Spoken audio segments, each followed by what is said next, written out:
Cumberland traffic, Coastline 4041, uniform departing 11 glider. Welcome to Soaring the Sky, a glider pilot's podcast. Hello, my name is Chuck. This is episode 32. This episode is brought to you by Arizona Soaring Incorporated, the nation's largest provider of professional glider training. Since 1969, they provided training from initial private through CFI glider and entry level through advanced aerobatics.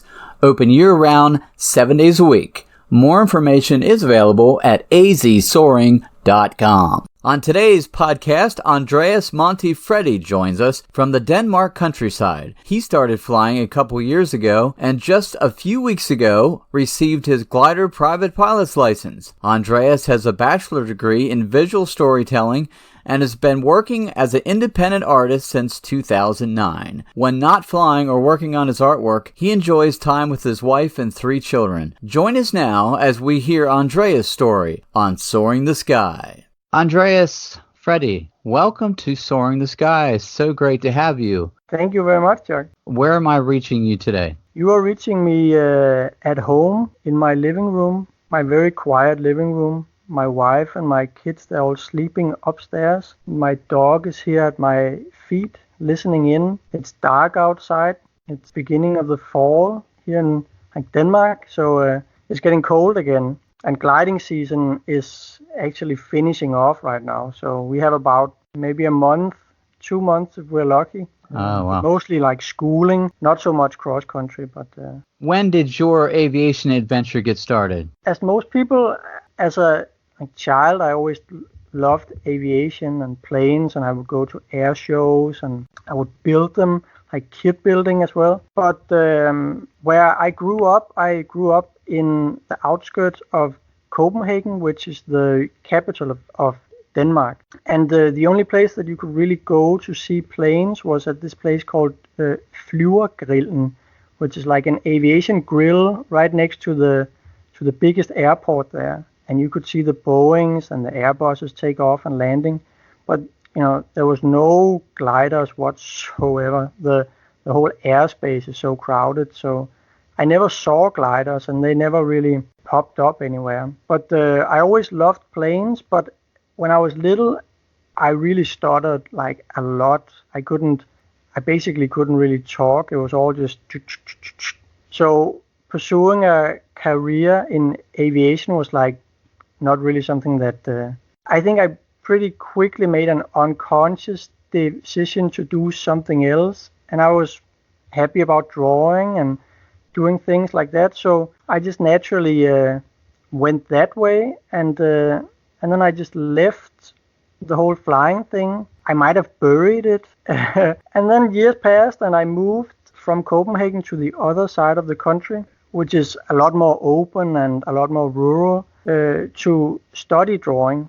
And then I meet my beautiful wife, and we have kids, 3 kids. And then 2 years ago, my oldest son, and he's 7 at that time, he picks up this small surfboard at a second-hand store.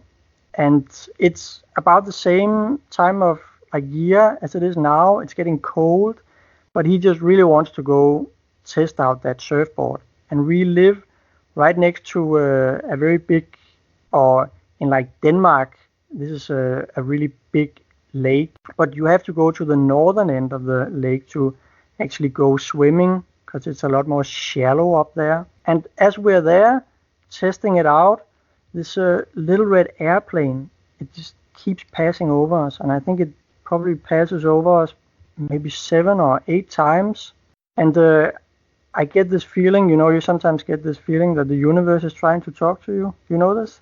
Right, yeah, exactly. So I Google it and I check out airfields, and I locate it and I drive out there, and it's in the afternoon, and as I see these red and white markers and the little windbag turn 12 again, and then as I step onto the airfield, this guy comes over and asks me straightforward. He says, he asked me, so what do you want? And then this thing that was I feel this thing coming up from the bottom, like this little voice that's slowly growing, and I just hear myself saying, I would like to fly. And just as I said this glider comes in, and he says, oh, then you should go talk to this guy, and he'll take you up. And the next thing I know, I'm flying this thing, and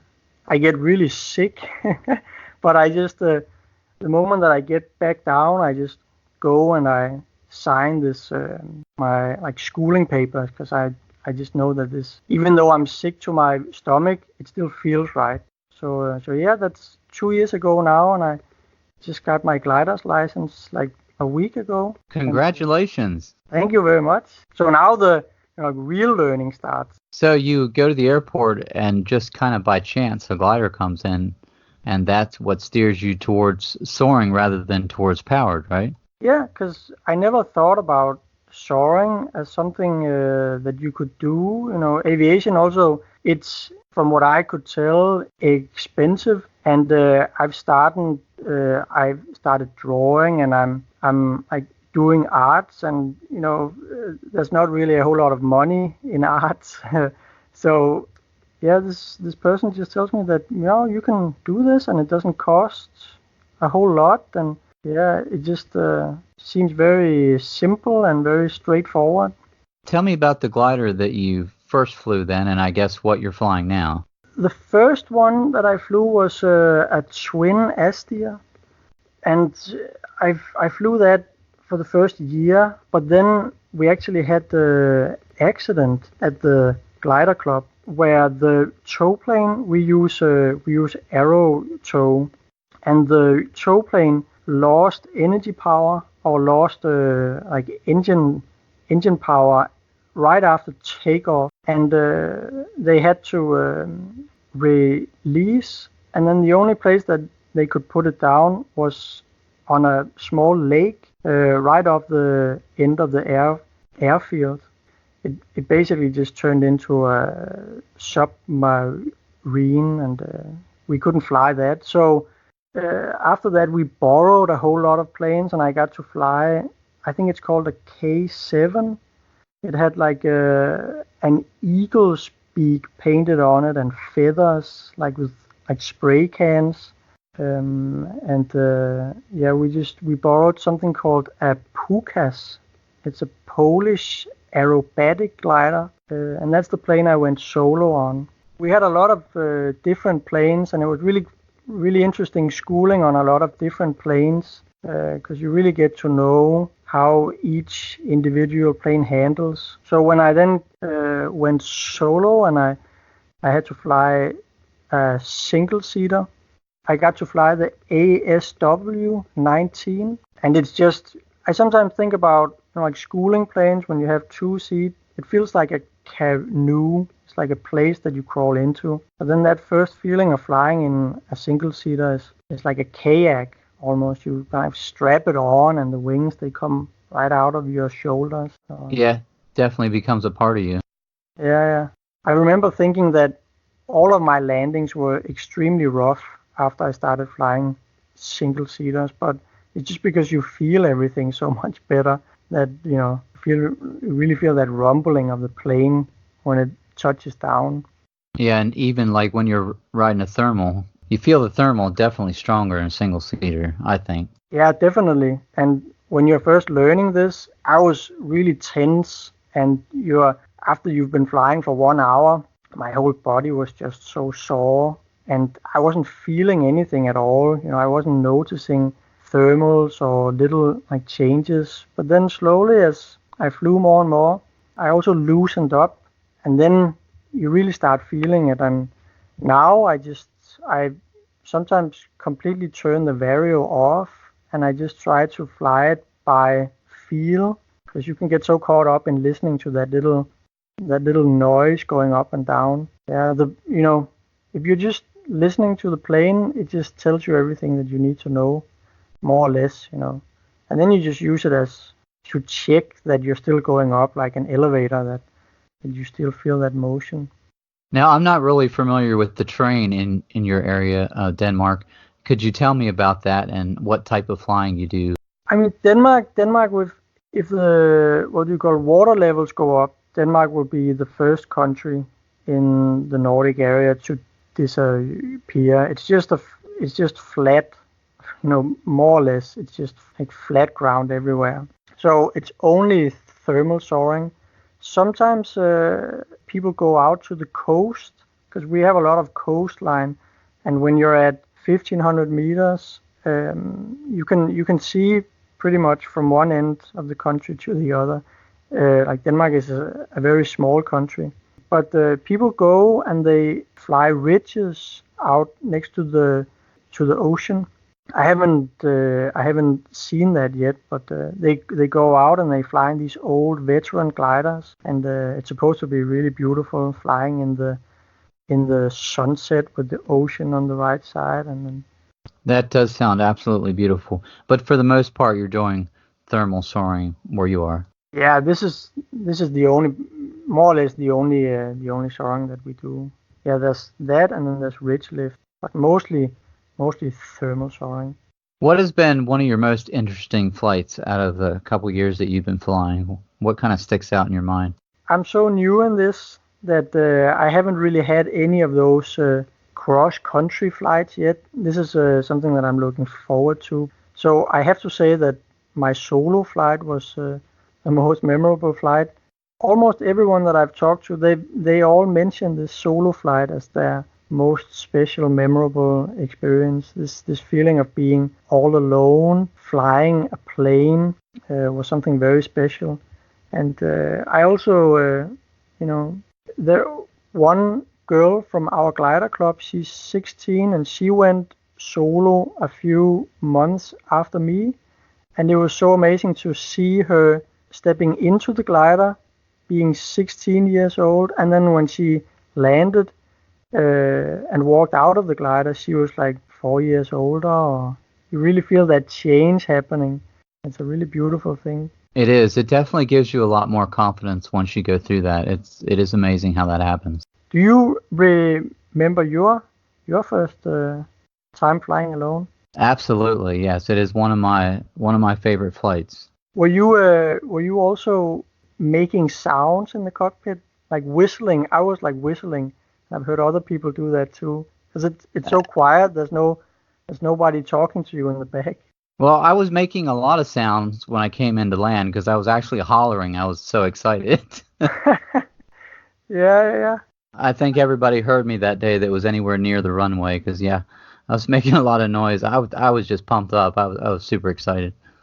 It's a very special thing. So that's definitely so far my most memorable flight. Now, you were telling me, you're an artist, but you have found a way to bring soaring and creativity together. Can you tell me about that and what you've done with that? Yeah, because I also teach drawing. So I'm very often in a situation where I'm talking about the work that I do, and that can sometimes be a good thing or a bad thing, but it does start a certain kind of reflection. And because I started learning how to fly gliders, I remember teaching and actually noticing that I was talking more about gliding than about drawing, but the students were still following.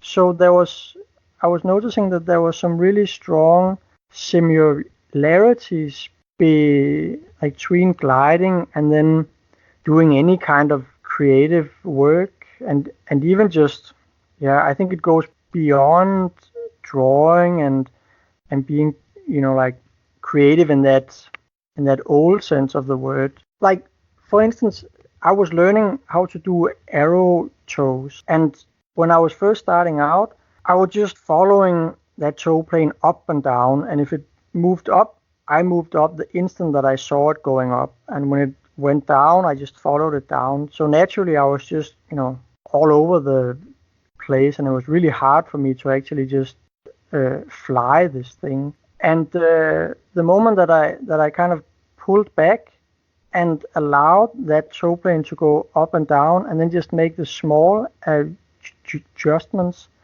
that's when things really started to like happen. and I really felt that I was learning it. And I was noticing as I was learning that, I was teaching young people how to like draw something. And you also go up and down, because it's either going good or it's going bad. And when you're first starting out, you're really thrown around by your own successes and failures, and it's really hard to remain calm. And I was I was actually telling students that they should, if they could find a place 30 meters behind the work that they were doing and just try to register what they were doing, you become a lot more patient with your work. So this was one of the first things, and where I was starting to figure out that there were some kind of connections happening there. And then coming home and with 3 small children, they also go up and down. And I realized that same patience and that same feeling of noticing something and then just making small adjustments. It also works with kids, So, Absolutely. So there's this thing that happens when you're so absorbed in something that it starts wearing off on a lot of other aspects in your life. And I think gliding for me was very, like, a lot of things really started to take shape. How do you feel someone could be a better and safer pilot? I think flying regularly on a regular basis, I think that's probably what I try to do in order to become a safe pilot. There's all the things that you have to do. You have to keep your landing speed, and you have to all these things that we all know. But it can sometimes be hard to flying on a regular basis. There's so much other stuff. So just going even on days where the weather might not be perfect for flying, but just going there to keep your chops up, if you say. Yeah, even if I call them sled rides, other people call them that too, but, even if you're just going up and you don't find any lift and you just come back down, you're still getting the practice of doing the flying information as you're going up with the tow plane, and then you're getting some practice going into the pattern and landing. So you're still getting all that to keep you up to where you should be. Yeah, exactly. We have something called it's called a training barometer. It's like it's like a small, you have green zone, yellow zone, and you have red zone. And then you figure out how many hours that you've been flying and how many takeoffs that you've had. And then that number shows you where in that training state that you are. Do you know this? No, but I think it's a great idea. Yeah, because there's a difference between being experienced and having a like regular practice routine happening. You could be a pilot with 10 years of flying, but if you don't fly on a regular basis, you'll still be in that red zone, needing to have more flights within. I think you have to put the numbers together from the last 3 months. So that's how you put in these numbers. Now, I know that, like at my club, they do definitely check your logbook, and they want to know the last time you flew and, how many times you've been flying in the past 2-3 months. They definitely look at that. Yeah. How do you stay safe, John? How do I stay safe? I mean, I definitely like to fly as much as I can, like you said. Definitely go through all your checklists, and obviously don't forget any of that. And when you're in the air, just don't rush anything, don't stay up when you know that it's not the greatest day and you're hitting more sink than you are lift. Don't just go home, go land. There's always another day. You don't have to push the envelope, because that's not going to get you anywhere. It's probably going to get you hurt. So I stay on the cautious side of my flying. I just think it's safer that way. Yeah, that's a good way to go. Where do you find Andreas in the future? What do you want to do with soaring? Where do you want to go from here? Definitely cross-country flying, because I think there's there's some really interesting things to be learned from that. And also with the stuff that I mentioned earlier, you really, I think that you really have to be strong mentally. This is my, when I see the guys coming home from cross country flights, it takes a special kind of character to go out there and to go for that next cloud, even when you're flying far away from when you're outside of gliding distance, as you say. It definitely pushes you, and like you said, you're out there and you're pushing yourself, not knowing if you're going to find that next cloud, but of course, looking around, making sure you have a good place to land. But it's definitely a journey that you have to have trust in yourself. It's really putting yourself out there, and it definitely takes a certain kind of person to do that. Some people fly their whole life and don't really push themselves to do cross country, so it takes a certain individual for sure. Yeah, so I think this is something that I'm looking very much forward to, and even on the small flights that I've had, because I was allowed to go still within gliding distance, but these last 3 flights that I had, I tried to go just a little bit further than I would normally do. And on the first 2 days it was fine, but then on the third day, all of a sudden I hit an area of some serious sink, and I just hadn't seen that coming, and my heart started pounding, and I flew fast through that sinking area, and I was home back at the airfield with 500 meters to like spare, so I was in no way like pushing it, but in that moment I really felt something happened there, and yeah, so that I'm looking forward to what that has to offer, and then flying with passengers also. This is something that I would really like to do, to share it with friends and family. So those are the 2 things. Definitely some things to look forward to. Andreas, is there anywhere we can find your artwork? Yeah, I try to keep my Instagram profile updated. It's a nice place to share, also because a lot of the people that I know also share their work on Instagram. So I mean, we're a lot of people doing different things all over the world, and I think Instagram, you get this nice mixture of seeing what people are working on at the moment, but you also get an insight into their everyday lives, and you get a small glimpse of their desk or their door. What is your Instagram? It's just my full name spelled in one word. So it's Andreas Montifredi? Yes, that's the one. Okay.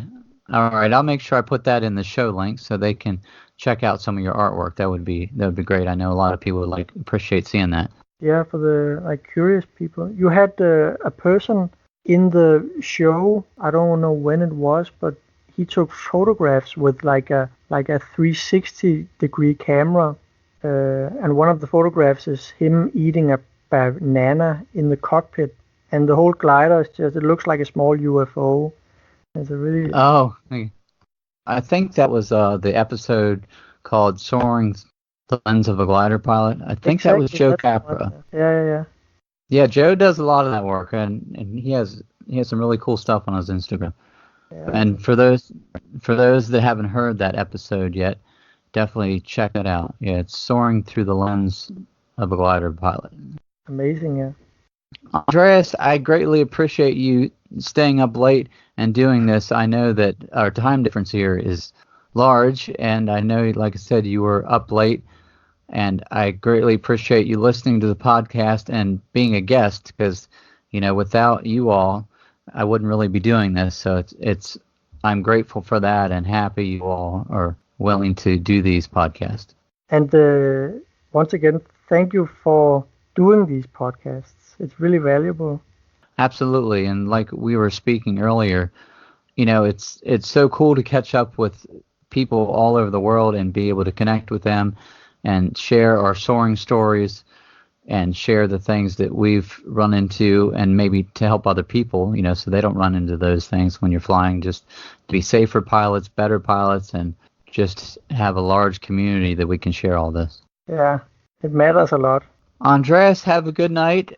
Thanks again, and keep in Thank you. touch. I'd like to see what you're doing. Thank you, Chuck. Thank you. And thank you for listening to another great guest here with us on Soaring the Sky.